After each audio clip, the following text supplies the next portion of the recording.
창세기 34장 14절로 17절까지 말씀. 앞에 있는 화면 보시고 우리 한 목소리로 합독합니다. 야곱의 아들들이 그들에게 말하되 우리는 그리하지 못하겠노라. 할례 받지 아니한 사람께 이는 우리의 수치가 됨이니라. 그런즉 이같이 하면 너희에게 허락하리라. 우리같이 되면 우리 딸을 너희에게 주며 너희 딸을 우리가 데려오며 너희와 함께 거주하여 한 민족이 되려니와 너희가 만일 우리 말을 듣지 아니하고 할례를 받지 아니하면 우리는 곧 우리 딸을 데리고 가리라. 아멘. 지금 이 상황은 이제 디나가 여기 세겜에게 억류가 되어 있는지 여러 설이 있습니다만, 오늘 지금 디나가 거기에 있어요. 야곱과 그 오빠들 사이에 있는 게 아니라 그 누이 디나가 지금 그 세겜과 함께 있습니다. 그래서 이후 말씀을 보면 세겜이 그들과 함께 있음을 알 수 있는 말씀이 있어요. 그때 이제 세겜과 그 아버지 하몰이 와서 결혼시키자는 제안을 했고, 그리고 그 결혼의 조건으로 이곳에서 내가 잘 살게 할 것이고 너희들이 요구하는 모든 폐물, 예물 내가 다 줄게. 그러니 결혼시키자라고 말합니다. 근데 그때 형들이, 야곱의 말이 아니라 야곱의 아들들이 그들에게 말하되, 야곱의 아들들이 지금 이 디나 내 동생을 이렇게 한 행위를 용서하지 못하고 꾀를 냅니다. 그것이 할례를 받으라는 거였어요. 너희가 우리처럼 되면 너희 딸들을 우리 아내로 삼고 우리의 딸들을 너에게 아내로 줄게. 그래서 우리가 한 민족이 될 거야 라는 제안을 합니다. 그리고 이 제안 앞에 그 세겜과 하몰과 세겜이 수락하게 되고 그들 모두가 할례를 받게 되죠. 그리고 그때 남자들이 할례를 받으면 당연히 전투력은 급감하겠죠. 돌아다니기도 어려운 그때 칼을 들고 가서 시몬과 레위가 학살을 벌입니다. 오늘 좀 우리가 좀 주목하고 싶은 것은 이런 참극 앞에 할례가 쓰였다는 거예요. 할례가 뭐죠? 정확한 할례에 대한 하나님의 말씀이 있습니다. 창세기 17장 9절로 11절 말씀입니다. 함께 합독하시죠. 시작. 하나님이 또 아브라함에게 이르시되 그런즉 너는 내 언약을 지키고 내 후손도 대대로 지키라. 너희 중 남자는 다 할례를 받으라. 이것이 나와 너희와 너희 후손 사이에 지키 내 언약이니라. 너희는 포피를 베어라. 이것이 나와 너희 사이의 언약의 표징이니라. 아멘. 여러분, 할례는 언약의 표징이고, 사실 할례는 하나님과 아브라함 사이에, 이스라엘 사이에 맺어지는 언약이에요. 말씀이란 뜻입니다. 이때는 말씀이 없던 시대 아닙니까? 우리가 갖고 있는 이런 말씀이 하나님과 아브라함의 언약, 그리고 그 언약의 표징, 또 그 언약으로 할례를 행하는 거예요. 그러니까 하나님과 이스라엘 사이에 하나님이 허락하신 말씀이자 언약의 말씀의 징표. 나는 하나님에 속한 사람이야. 나는 하나님의 백성이지 라는 징표입니다. 그게 할례예요. 그러니까 이 할례는 말씀이라고 여겨도 전혀 무방합니다. 그러니까 지금 이스라엘 백성, 지금 야곱의 아들들에게 이 할례는 말씀이에요. 하나님의 약속입니다. 근데 이 약속을 사람을 죽이는 도구로 썼어요. 어떻게 생각하십니까? 사실 이 참극에 여러 가지 아픔이 너무 많죠. 한두 개가 아니지만 이 참담한 일이 일어나는 상황에 이들이 꾀를 낸 그 꾀가 무엇이었냐면 하나님의 말씀으로 너를 죽이겠다는 거였어요. 충격이고 또 어떻게 이럴 수 있나라는 생각이 들지만 사실 이런 일을 우리는 많이 하고 삽니다. 이것이 야곱과 그 아들들을 하나님이 우리에게 고발하는 말씀이 아니에요. 야, 야곱과 그 아들들이 이런 짓을 했어. 열받겠지? 이런 얘기하는 게 아닙니다. 주의하고 너희도 생각하라는 것입니다. 사람은 얼마든지 하나님의 말씀을 너를 죽이는 것으로 쓸 수 있다는 거예요. 로마서에 보면 교회를 흐트러뜨리는 자들에 대한 기록이 있습니다. 로마서 16장 17절입니다. 함께 합독합시다. 형제들아, 내가 너희를 권하노니 너희가 배운 교훈을 거슬러 분쟁을 일으키거나 거치게 하는 자들을 살피고 그들에게서 떠나라. 아멘. 이단자들에 대한 이야기거든요. 로마서의 이 로마 교회 안에, 이방 교회 안에 하나님의 말씀을 가지고 분쟁을 일으키는 자들이 있었어요. 그리고 고린도 교회 같은 경우는 파를 나눴죠. 나는 예수파야, 아볼로파야, 나는 바울파야. 이렇게 해서 서로 파를 나눕니다. 다 말씀 갖고 하는 거예요. 공의와 정의를 내세우며 교회의 어떤 새로워짐, 교회가 갱신되기 위해서 우리는 이와 같은 일을 해야 한다라고 말하며 하나님 말씀으로 그와 같은 일을 하는 것입니다. 그리고 그들이 그런 일을 하는 이유에 대해서 말하고 있어요. 로마서 16장 18절입니다. 다음 절에 합독합시다. 18절. 아니요. 네, 합독합시다. 이 같은 자들은 우리 주 그리스도를 섬기지 아니하고 다만 자기들의 배만 섬기나니 교활한 말과 아첨하는 말로 순전한 자들의 마음을 미혹하느니라. 아멘. 사실 오늘 우리가 여기서 자유하기가 쉽지 않다는 거죠. 우리가 하나님의 말씀을 하나님이라 믿고 있고 말씀이 생명이라 말하지만 사실 이 말씀을 나의 욕망의 도구로 쓸 때가 있고 그것이 나의 욕망의 도구로만 쓰이는 것이 아니라 그와 같은 태도가 하나님의 말씀으로 너를 죽이는 통로가 될 수 있다는 거예요. 저는 하나님의 말씀으로 사람 박살내는 거 많이 본 것 같습니다. 하나님의 말씀으로 너를 정죄하는 것도 너무 많이 보았고 기도하는 자가 기도하지 않는 자를 판단하고 정죄하는 걸 너무 많이 보았고 심지어 새벽예배 나오시는 장로님이 새벽예배 나오셔서 새벽예배 안 나오는 성도 체크하고 혼내신다는 얘기도 들었고 물론 좋은 의미일 수 있겠지만 예배를 드리지 못함이 정죄함의 이유가 되고 사실 우리 하나님이요 우리를 판단하셨다면 여기 누가 살아 있을 수 있겠습니까?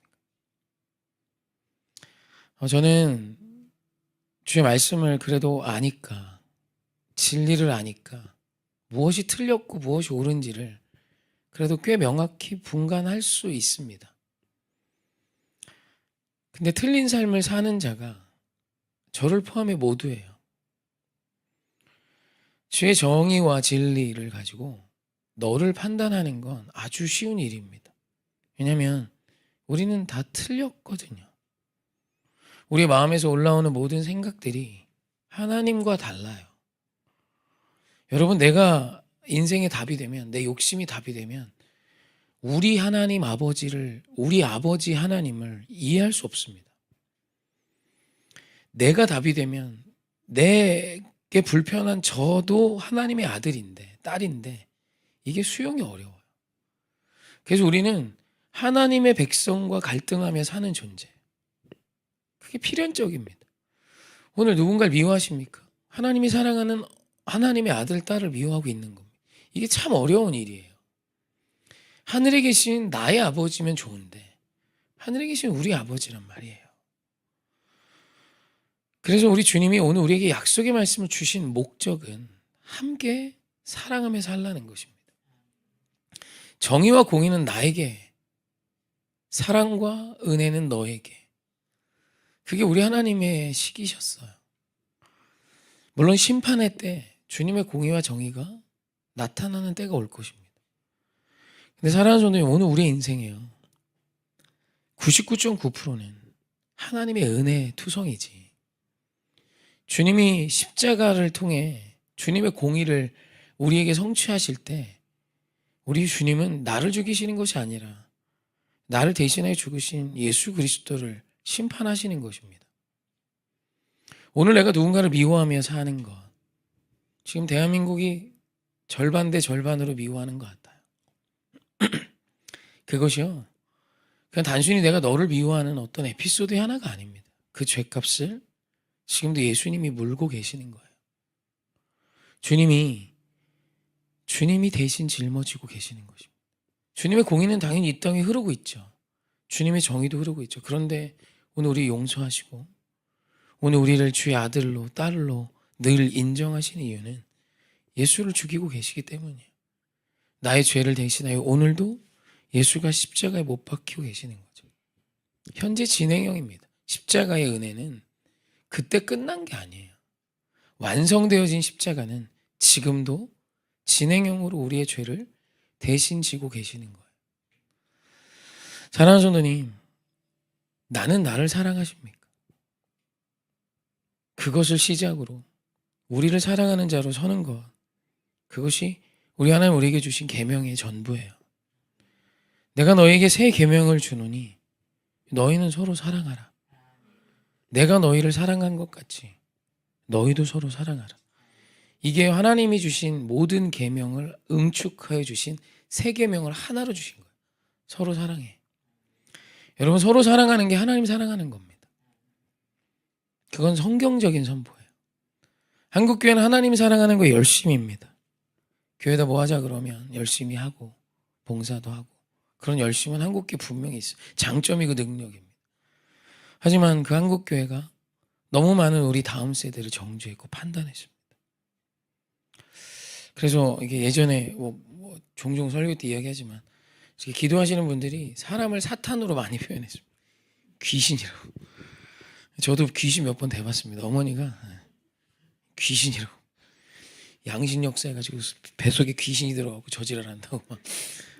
교회 가기 싫습니다. 난 귀신인데 뭐. 우리 안에 영적인 갈등이 있죠.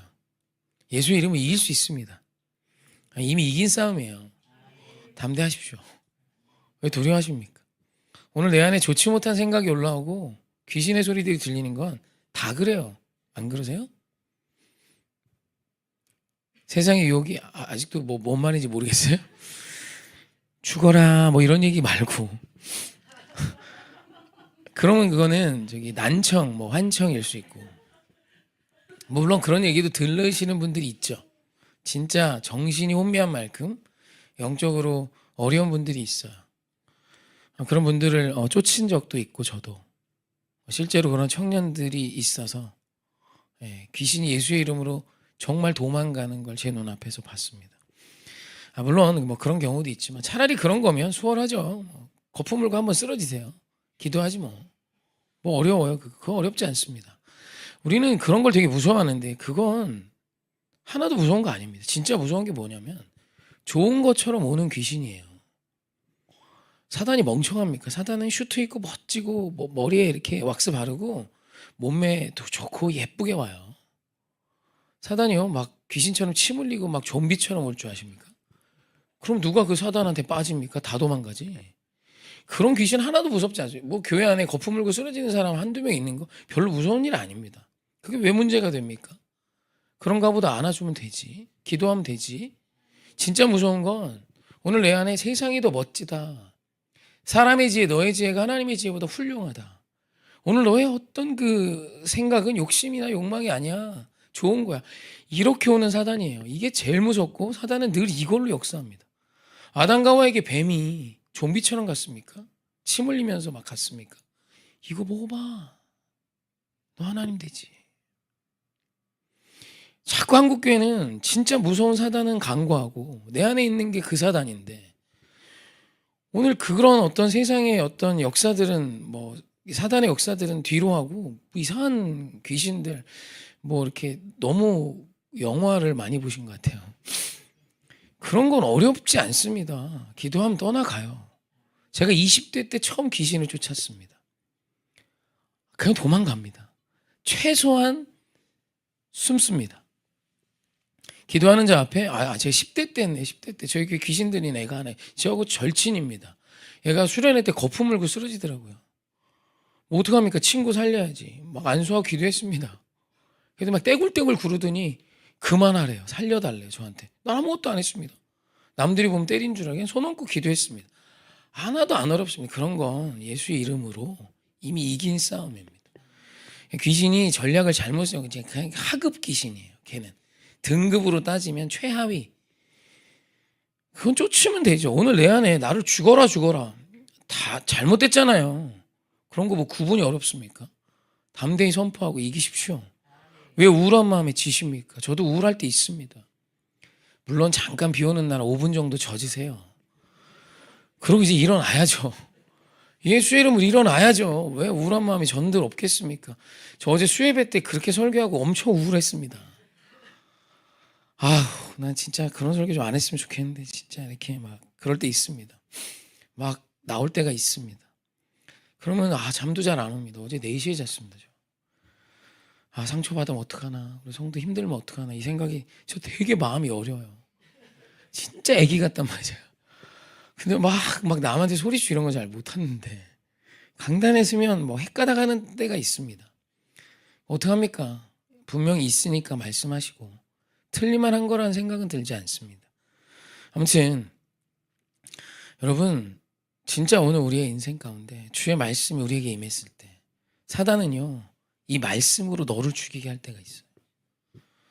사랑하는 성도님, 오늘 내 옆에 있는 자가 잘못 삽니다. 우리는 다 그래요. 100%. 주님 보시기에 아름답게 사는 자 한 사람도 없습니다. 주님이 판단하시면 다 죽을 놈입니다. 그런데 오늘 우리가 사는 이유는 그럼에도 불구하고 주께서, 완전하신 그분께서 나를 용서하셨기 때문이에요. 여러분, 말씀으로 너를 죽이지 마십시오. 할례라는 이 거룩한 주의 말씀으로 너를 죽였던 이 야곱의 아들들의 모습이 우리 안에 있습니다. 이것이 사단이 우리를 통해 하고 있는 일이에요. 말씀으로 너를 박살내는 거. 여러분, 그거 제가 강단에서 하겠습니다. 여러분, 땅에 내려와 너를 사랑하는 말 하십시오. 품어주는 말 하십시오. 물론 우리가 진짜 해야 될 때가 있습니다. 그러면 정중히 잘 하십시오. 감정을 섞어서 뭐 귀신이 어떻고 뭐가 어떻고 이런 얘기 하지 마시고, 오늘 주의 뜻에 옳지 않아, 그러니 우리 용기 내서 이 길을 걷자고 하십시오. 여러분, 그것이 오늘 너를 지치게 하게 하는 도구로 주의 말씀을 쓰지 마십시오.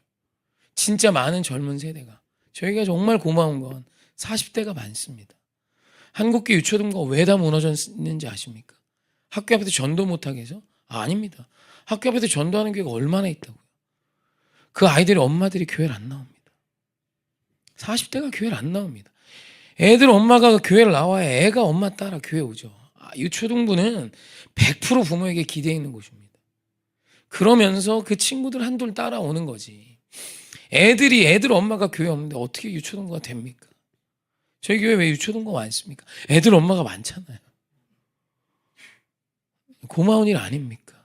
할렐루야. 사랑하는 성도님, 이 40대들이 정말 많이 지쳤어요. 왜? 교회에 아름다움이 없는 거. 가서 상처만 받고 나왔습니다. 사랑하는 성도님, 오늘 이 할례, 하나님의 언약으로 너를 상처 입히는 오늘을 살지 마십시오. 할렐루야. 주님이 주신 이 귀한 생명의 말씀으로 우리 너를 살리는 자 하십시다. 주의 말씀이 선포되면 메마른 뼈가 살아나야 되는데 하나님의 말씀을 선포했는데 멀쩡한 사람이 박살이 납니다. 한국교회가 그랬잖아요. 이거 지금 야곱의 아들들처럼 쓰고 있던 겁니다. 하나님의 말씀 갖고 내 남편을 박살냈고 하나님의 말씀 갖고 내 자식을 박살냈습니다. 그래서 예수 잘 믿는다고 말하는 우리 어머니 권사님들이 그런 실수를 하셨던 적이 있어요. 물론 이해됩니다. 그분의 기도가 한국교회를 살린 겁니다. 하지만 오늘 우리 이 세대 앞에, 적어도 오늘 이 젊은 우리가, 또 우리 이 오해교회 안에서 이 말씀을 대면하는 우리가 주의 말씀으로 너를 살리는 사람 하십시다. 축복의 메시지 선포하십시다. 할 수 있음을 전해주십시다. 주님이 주신 사명의 삶으로 오늘을 채워갈 수 있는 귀한 생명의 말하는 저와 여러분이길 주님의 이름으로 축원합니다. 아멘. 찬양하십시다.